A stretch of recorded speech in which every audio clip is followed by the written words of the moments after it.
안녕하세요. 오늘도 사연살롱을 찾아주셔서 감사합니다. 저는 50대 후반의 여성이에요. 얼마 전 제 딸이 결혼을 했는데요. 정말 제 인생에서 가장 감격스러웠던 날이었어요. 딸 옆에 있는 사위를 보며 그저 우리 지은이 힘들지 않게 편하게 해달라고 속으로 빌고 또 빌었네요. 오늘이 있기까지는 많은 사연이 있었답니다. 저는 사실 딸이 다 커서야 만날 수 있었어요. 딸이 어릴 적에 할 수 없이 떨어져 살아야만 했죠. 저는 시골에 없는 집에서 태어나서 간신히 고등학교를 졸업했어요. 아버지가 고등학교 안 보내려는 걸 엄마가 요즘 세상에 중학교만 나와서 뭘 해먹고 사냐고 몇 날 며칠을 설득하셨거든요. 그 덕에 저는 고등학교를 나와서 서울의 한 외국어 학원 접수창고에 취직할 수 있었어요. 제가 성격이 명랑한 편이어서 복도나 교무실 청소할 때 모르는 선생님들한테도 꼬박꼬박 인사 잘했더니 그걸 눈여겨보신 고3 담임 선생님이 친구를 통해 소개해 주셨어요.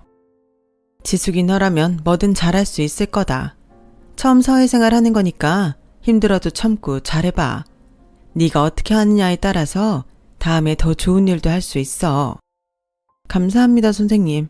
선생님 걱정 안 끼치게 잘할게요. 라며 감사 인사를 드렸어요. 처음에는 모든 게 낯설고 서툴러서 하루가 어떻게 지나가는지도 몰랐어요. 하루에 두세 번은 실수하고 선배한테 혼나고 과장님한테 불려가기도 했고요. 한 달 등록하는 수강생하고 3개월이나 6개월 등록하는 수강생 할인율을 헷갈려서 뒤죽박죽이 된 날도 있었어요. 그때는 진짜 이제 잘리겠구나 싶어서 눈앞이 캄캄했죠. 취직했다고 무뚝뚝한 아버지한테 보란듯이 잘난 척하고 올라왔는데 벌써 백수가 됐다고 하면 뭐라고 하실까 별별 생각이 다 들었어요. 그런데 의외로 선배님이 과장님한테 전체적으로 정리가 잘 안 됐었다며 자기가 책임지고 하겠다고 하더라고요. 과장님도 조금 책망은 하셨지만 크게 뭐라고 하지 않으셨어요. 평소에는 깐깐하고 영수증 관리 하나만 잘 못해도 난리 나던 선배가 먼저 나서서 수습하니 어리둥절했어요. 물론 제 실수라고 안 하고 접수대가 너무 바빴다며 감사 준 건 정말 고마웠죠. 이건 내가 너한테 제대로 주의 주지 못한 책임도 있으니까 내가 하겠다고 한 거야. 그리고 처음 시작할 때 누구나 다 실수는 해. 그 다음에 어떻게 하느냐가 더 중요하지. 이번만 봐주는 거니까 앞으로 이러면 안 된다. 진짜 고마워요, 언니. 난 언니가 맨날 야단만 쳐서 저 진짜 싫어하는 줄 알았어요. 앞으로는 정신 똑바로 차리고 잘할게요. 이 일을 배워야 되니까 싫은 소리도 하는 거지. 좋은 말만 들으면 일이 안 느니까 그러는 거야. 그리고 너 여기 직원들은 학원 수업 저렴하게 들을 수 있는 거 알아? 웬만하면 일 끝나고 놀지 말고 영어 강의 괜찮은 건 들어봐. 잘 모르면 기초부터 들으면 되니까. 외국어를 배우라고요? 저는 여기서 공부할 생각은 안 해봤는데요. 그리고 저 고졸인데 그런 거 따라갈 수 있을까요? 시작해보지도 않고 미리 겁먹지 말고 일단 들어봐. 너나 나는 고졸이니까 오히려 더 실력을 쌓아야지. 나중에 뭘 도전이라도 해보지. 안 그러면 우리한테는 기회도 안 올걸? 그 언니는 이미 학원에서 영어와 일어를 듣고 있었어요. 생각해보니 퇴근 후에 가끔 쇼핑하거나 영화를 보려고 근처를 돌아다닐 때 언니가 혼자 식당에서 밥을 먹고 학원으로 들어가곤 했었죠. 그게 다 수업을 들으려고 저녁 먹고 1층 로비에서 공부를 하는 거였더라고요. 옆에 그런 사람이 있으니 저도 점차 마음 자세가 달라졌어요. 저는 우선 가장 쉬운 영어 기초 회화부터 등록했어요.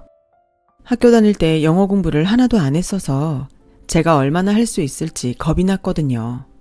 어차피 졸업하면 어디 가서 잡일이나 하고 돈이나 좀 벌 거라는 생각에 수업 시간에는 항상 딴 생각만 하고 집중을 안 했던 것 같아요.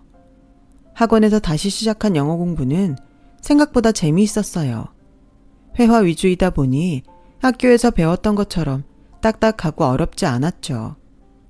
그렇게 다시 시작한 공부는 점점 불이 붙어서 계속하게 됐어요. 친구 따라 강남 간다고 저는 그 언니를 따라서 방송통신대학도 다녔어요. 언니가 공무원 시험에 합격해서 학원을 그만둘 때까지 거의 붙어 있었던 것 같아요. 제가 학원에서 일한 지도 2년이 넘었을 때였죠. 지수가, 너도 다른 회사 면접 한번 알아봐. 여기 학원에서만 계속 있기에는 시간이 아깝잖아. 라는 언니의 말에 저는 여기저기 취직 공고가 나온 것을 찾아봤어요. 그러다가 어느 무역회사에서 격리를 뽑는다길래 용기를 내서 지원을 했고, 다행히도 제가 합격을 했어요.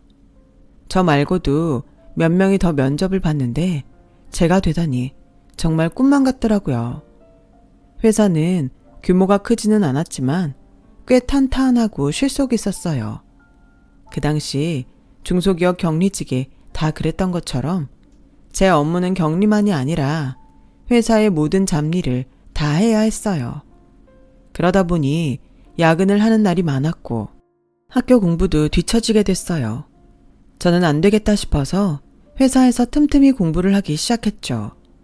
여기까지 어떻게 왔는지 생각하면 포기할 수가 없더라고요. 그리고 학교를 졸업할 무렵에는 1년 정도 사귀고 있던 사람과 결혼을 하게 됐어요. 남편은 저와 같은 방통대 경영학과였고 그동안 몇 번 인사를 했었죠. 유통회사를 다니고 있었는데 공부를 더 하고 싶어서 왔다고 하더라고요. 시어머니는 예전에 중학교 교사였다고 하는데 그래서인지 깐깐한 느낌이었어요. 그래도 제 학력이나 집안 가지고 뭐라고 안 하셔서 마음이 놓였어요. 저는 결혼하고 얼마 안 돼서 회사를 그만뒀어요. 계속 다니고 싶었지만 회사에서 결혼 전부터 그만두라고 은근히 눈치를 주더니 아주 대놓고 다른 사람 뽑는다고 통보를 하더라고요. 힘든 거 다 이겨내며 다녔던 회사라 그만두게 돼서 마음이 착잡했는데 남편은 위로는커녕 불평만 했어요. 아니 뭐 그렇게 가차없이 자르냐? 그 회사도 참 너무하네. 하긴 회사가 어느 정도 수준이 있어야 여사원 자리도 보장이 되는 거지. 워낙 이름도 없는 회사라 그런가 보네 뭐. 서울에서 좀 괜찮은 데 가려면 고졸이라도 학교가 좀 괜찮은 데여야지. 안 그래도 속상한데 남의 상처 후배 파는 거야? 당신 나온 대학도 좋은 데도 아니면서 뭐 그렇게 따지고 그래. 그래도 난 수도권 대학이야. 엄연히 다르지. 근데 그냥 이렇게 집에 눌러 앉을 건 아니지? 취직할 때 알아볼 거지? 라는데 저는 너무 속이 상했어요. 하지만 저 역시 빨리 내 집도 갖고 싶었고 일도 하고 싶어서 취업 자리를 알아봤죠. 결혼했다고 하니 면접 자리를 갖는 것도 쉽지 않았어요. 어쩌다가 면접에 가도 이세 계획이 있냐? 애 낳으면 못 다닌다. 그런 말부터 하더라고요. 저는 겨우 어느 대형 입시학원의 분원 행정실에 취직을 하게 됐어요. 전에도 학원에서 일을 했고 격리는 워낙 익숙한 일이라 금방 적응했어요. 저를 힘들게 하는 건 집안일과 시어머니였어요. 사람이 안에서 잘해야 밖에서도 잘 된다고. 집안일 소홀히 하면서 바깥일만 잘하는 거 다 소용없다. 네가 주부로서 할 일은 다 해놓고 다녀라. 행여나 민식이 뭐 시킬 생각하지 말고 주말마다 우리 집 오는 것도 빼먹지 말고 이번 주에는 대청소할 거니까 일찍 와라. 라며 쉴 틈을 주질 않았어요. 저는 하루 종일 일을 하고 녹초가 돼서 집에 와 청소를 하고 빨래를 하고 밥을 해야 했어요. 남편은 손가락 하나 까딱 안 하고 자기 마음에 안 들면 투덜대기만 했죠. 밥은 좀 제때제때 먹자. 하루 종일 일하고 와서 피곤하고 배고픈데 저녁까지 늦게 먹어야 되겠냐? 그리고 반찬 좀 바꿔. 어떻게 맨날 된장찌개야. 그럼 밖에서 좀 먹고 와. 아니면 청소라도 좀 돕던가. 청소하고 빨래하고 밥하는 게 어디 쉬운 일인 줄 알아? 이 사람 말하는 것 좀 봐. 누구 보고 청소를 하래. 이건 당연히 당신이 해야 되는 일이잖아. 그것도 못하겠다고 징징대고 싶냐?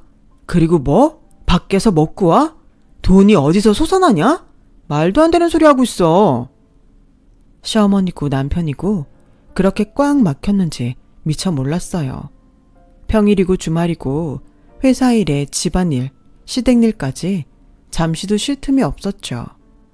다 없던 일로 하고 전부 때려치고 싶을 때가 한두 번이 아니었어요.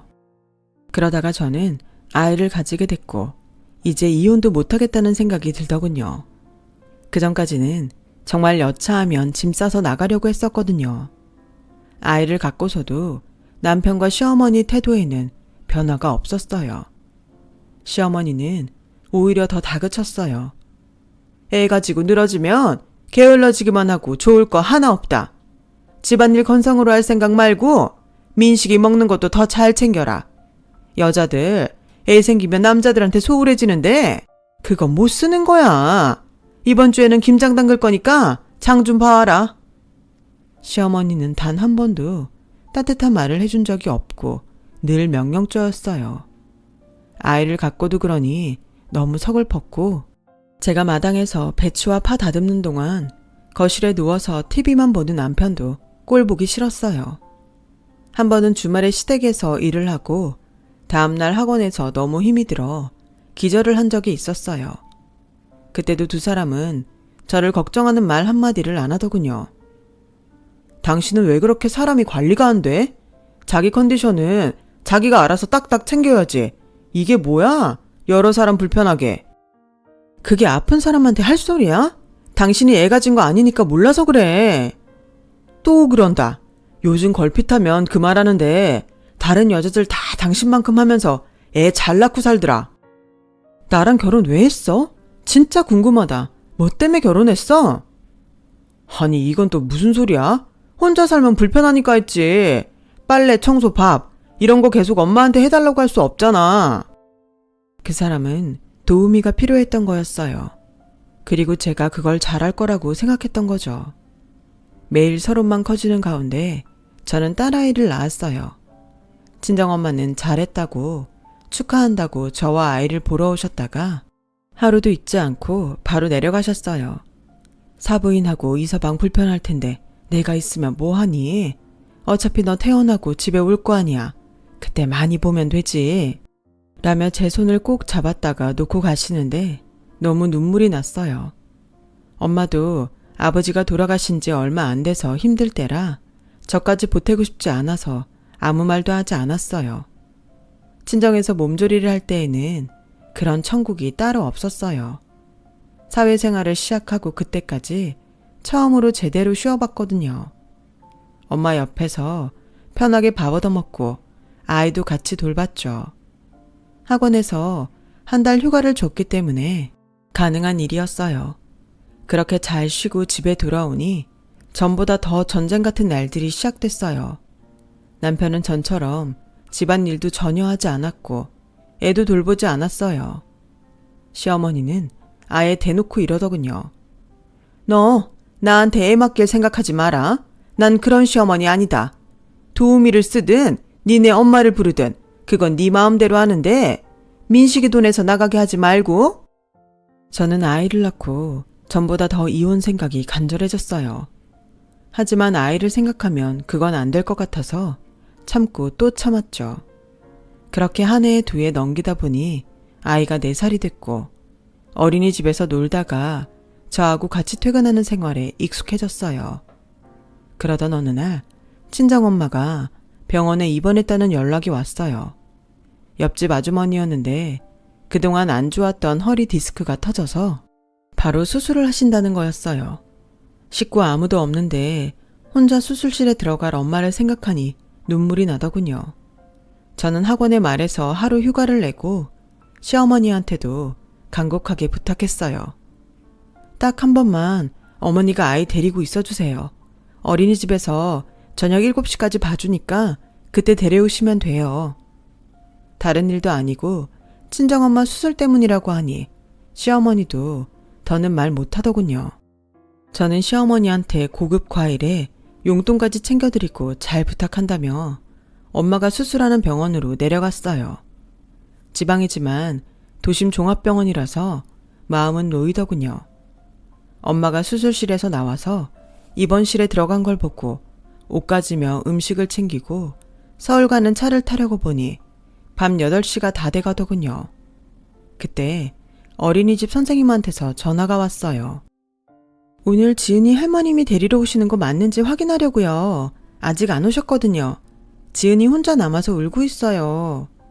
라는데 화가 치밀어서 바로 남편한테 전화했어요. 어머니가 아이 데리러 안 갔으면 당신이라도 갔어야지. 애가 집에 안 왔는데 어떻게 찾아볼 생각도 안 해? 그럼 당신이 오면서 데려오면 될 거 아니야. 자기가 할 일 안 해놓고 어디다 대고 큰 소리야. 저는 더는 참을 수 없었고 아이를 데려온 후 바로 짐을 싸서 나왔어요. 마침 제 사정을 다 알고 있던 언니가 저와 딸에게 방을 내줬어요. 제가 학원 접수대에서 일할 때 만난 그 언니요. 저는 바로 이혼을 하겠다고 했고 남편과 시어머니는 자기네 핏줄을 남의 손에 크게 할 수 없다며 딸을 못 주겠다고 하더군요. 아니, 기저귀 한번 갈아준 적도 없는 사람들이 이제 와서 핏줄이니 뭐니 그런 말 할 자격 있어요? 엄마가 있을 때하고는 얘기가 다른 거지. 여자야 갈라서면 남이지만 애는 어디 그러니? 그리고 너네처럼 천박한 집에서 우리 혈육이 자라는 거 나는 용납 못한다. 라는데 정말 눈이 뒤집히더군요. 하지만 재판 끝에 아이는 결국 남편이 데려가게 됐어요. 법원이 남편과 시어머니가 저보다 더 잘 키울 거라고 판단한 거였죠. 네가 살기 싫다고 나가는 거니까 다시 널 신도하지 마라. 애 핑계대고 왔다 갔다 하지 말란 말이야. 민식이 재혼자리 안 들어올라. 라며 끝까지 냉정한 말만 하는 시어머니에게 완전 학을 뗐어요. 이혼은 했지만 딸 때문에 너무 힘들 때 언니가 제게 같이 일을 하자고 하더군요. 남편이 회사에서 나와서 독립하는데 같이 일할 사람이 필요해. 나도 공무원 그만두고 할 거야. 아이를 위해서라도 네가 기운을 내야지. 그래야 나중에도 아이를 되찾아올 수 있잖아. 라는 말에 저는 겨우 자리에서 일어났어요. 언니 남편은 대기업에 다니다가 무역회사를 차려 나온 거였어요. 회사 다닐 때 인맥이 있다 보니 제가 전에 다니던 데보다 거래처들이 훨씬 낫더라고요. 주로 건강식품을 수입하다가 커피 수입을 하게 됐고 그게 잘 돼서 여러 품목을 다루게 됐어요. 저는 언니 따라 배웠던 영어와 일어를 다시 공부하며 여기저기 따라다녔고 일본 출장도 가게 됐어요. 제가 확보한 일본 가방과 우산이 인기를 많이 끌었죠. 저는 그 일을 계기로 일본 담당이 돼서 계속 출장을 나갔어요.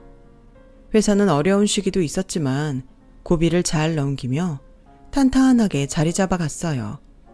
그러면서 인터넷에 직접 수입품을 판매도 하게 됐어요. 저는 주로 인터넷에서 판매할 여성용품들을 수입하는 일을 맡았어요.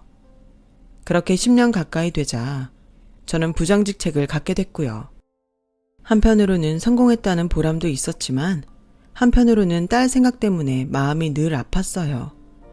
저와 이혼한 후 남편과 시어머니는 저도 모르는 사이에 이사를 가버렸어요.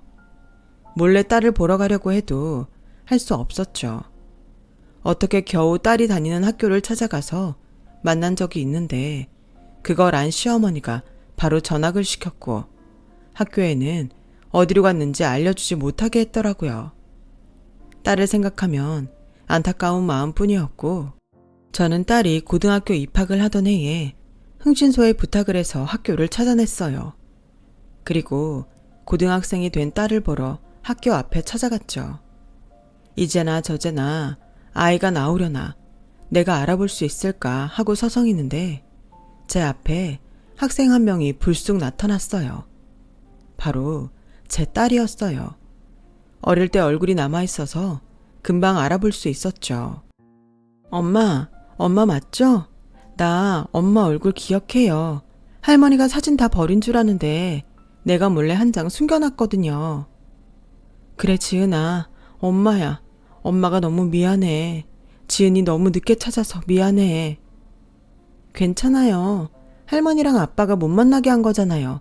저도 다 알아요. 저는 그때부터 정기적으로 딸과 만났어요. 딸은 주말 학원 가는 길에 저를 만나러 나왔죠. 그러다 보니 아이가 생각보다 밝지 않다는 걸 눈치챘어요. 지은아, 집에서 잘 지내고 있는 거 맞아? 새엄마랑 가족들 다 잘해주는 거지?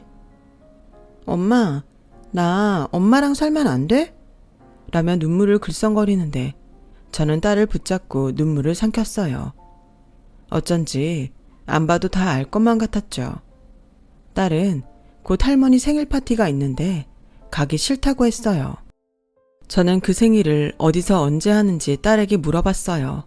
그리고 비싸고 예쁜 옷하고 거기에 어울리는 구두를 사서 아무 말 말고 장 안에 넣어놨다가 할머니 생일날 입고 가 라며 딸 손에 쥐어줬어요.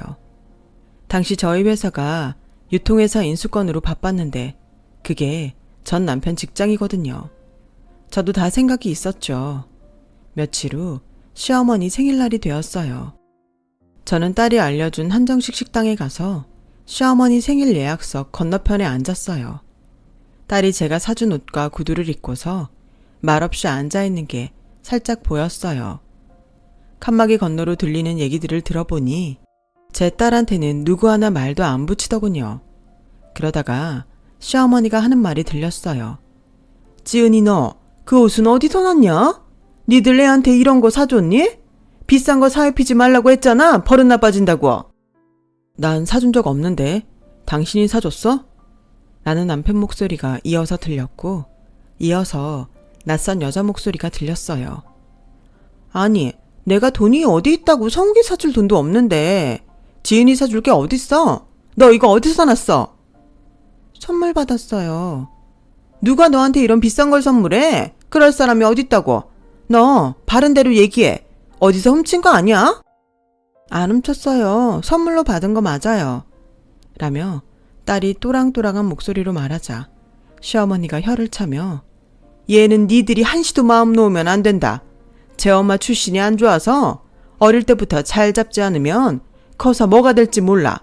성욱이하고는 다른 애야. 할머니, 엄마 얘기는 안 하기로 하셨잖아요. 그리고 저희 외가 함부로 얘기하지 마세요. 어머, 얘 버르장머리 좀 봐. 내가 너 그렇게 가르쳤니? 누가 보면 괴물아서 애 교육도 제대로 안 시킨 줄 알겠네. 어머니, 죄송해요. 됐어. 뭐 당신 탓이겠어? 타고난 게 그런 거지. 에휴, 내가 어쩌다 그런 여자를 만났는지 나도 제정신이 아니었지. 라는 남편 말까지 듣고 자리에서 일어났어요. 지은아, 이리 나와. 엄마, 라며 딸이 바로 일어나서 저한테 안겼어요. 시어머니와 전 남편, 그리고 그 집 아들은 놀라서 저를 쳐다보더군요. 특히 남편은 명품 옷에 명품 가방을 든 제 모습을 보고는 눈이 막 흔들렸어요. 야, 너 어디서 남자 하나 물었냐? 아주 보란듯이 명품으로 도배를 했네. 하여간 천박하긴. 내가 번 돈으로 내가 산 거야. 그리고 천박한 건 댁이지 내가 아니고. 남의 집 좋은 날에 와서 들쑤시는 게 천박한 거지. 뭐가 천박한 거냐? 너 지금 이게 뭐 하는 짓이야? 좋긴 뭐가 좋아요. 남의 딸 가슴에 대목 박는 얘기들만 하면서. 제 딸 데리러 왔으니까 그렇게 아세요. 라고 하자 시어머니와 전 남편은 기도 안 찬다는 듯이 콧방귀만 끼더군요. 그때 누가 저를 부르며 다가왔어요. 처제, 내가 너무 늦지 않았나 모르겠네. 얘기는 잘 마무리된 거야? 네, 지금 하고 있었어요. 인사들 하세요. 제가 있는 회사 사장님이고 제 형부예요. 이민식 씨네 회사 이번에 인수얘기 있지? 그 인수하는 회사 사장님. 라고 하자 다들 얼굴이 새파래져서 아무 말도 못하더군요. 저와 언니는 전보다 더 가까워지면서 정말 친자매처럼 가까워졌고 자연스럽게 사장님도 형부라고 부르게 됐거든요. 저 그 회사 부장이고요. 그땐 제가 댁들보다 딸 키울 형편 안 된다고 뺏겼지만 이젠 그렇게 못합니다. 그리고 지은이가 저하고 살기 원하고요. 해볼 테면 해보세요. 이제 법원도 당신들 편 안 들어줄 테니까. 아니 정말 우리 회사 인수하는 거 맞아? 지금 둘이 짜고서 속이는 거 아니야? 애는 안중에도 없고 자기 아니만 생각하는 전 남편에게 형부는 확인해 보라며 자기 명함을 건넸어요. 남편은 명함을 보며 덜덜 떨고 시어머니도 입도 뻥긋 못하는 사이에 저는 딸 손을 잡고 형부와 함께 식당을 나오면서 한마디 했어요. 늙은 어머니 생일 호텔에서 해주지도 못하고 평생 말단 사원하면서 잘난 척 좀 그만해. 이민식 씨 할머니도 그놈의 핏줄이니 뭐니 고귀한 척 좀 하지 말고 정신들 차리세요. 저희가 나와서 차를 타고 떠나려는데 뒤늦게 남편이 달려와서 저를 미친 듯이 부르더군요. 다음 날은 회사까지 찾아와서 비굴하게 두 손을 비벼댔어요. 회사 인수하면 정리해고 있다는데 거기에 나 들어가면 모양이 좀 그렇잖아. 누가 봐도 당신이 보복하는 것 같고. 그러니까 알아서 잘해줄 거지? 그건 제 소관 아니고요. 능력에 따라서 담당 부서가 알아서 할 거니까 저한테 이러지 마세요. 여보, 제발 이러지 말고 확인 한 번만 시켜줘. 담당자 누군지 만나게 해줘. 누구 보고 여보래? 댁의 마누라는 댁 집에 있잖아. 당장 나가지 못해? 경비 부를까? 여기요, 누가 이 사람 좀 내보내요. 라고 소리 지르자 남편은 그제야 마지못해 자리를 떴어요. 그 후에도 남편과 시어머니가 몇 차례 연락을 했지만 저는 한 번도 받지 않았고 남편이 다니던 회사는 저희 회사에 인수됐어요. 남편은 근태불량으로 정리 1순위에 올라 있었다고 해요. 남편은 회사에서 잘리고 집을 정리해 지방 어디로 갔다고 하더라고요. 그 뒤로는 소식을 듣지 못했어요. 그때부터 저는 딸과 같이 살게 됐고 이렇게 결혼까지 무사히 치러졌네요. 결혼식장에 딸 손은 형부가 잡아줬고요. 앞으로도 우리 식구들 더 행복해질 일만 남았어요. 그러기 위해서 계속 노력할 거고요. 제 사연은 여기까지예요. 긴 얘기 들어주신 분들 모두 감사하고요. 다들 건강하시고 행복하세요. 오늘도 좋은 하루 보내시고요. 여러분, 사연 댓글에 응원과 현명한 조언 부탁드려요. 좋아요와 구독은 저에게 큰 힘이 됩니다. 오늘도 좋은 일 가득하세요.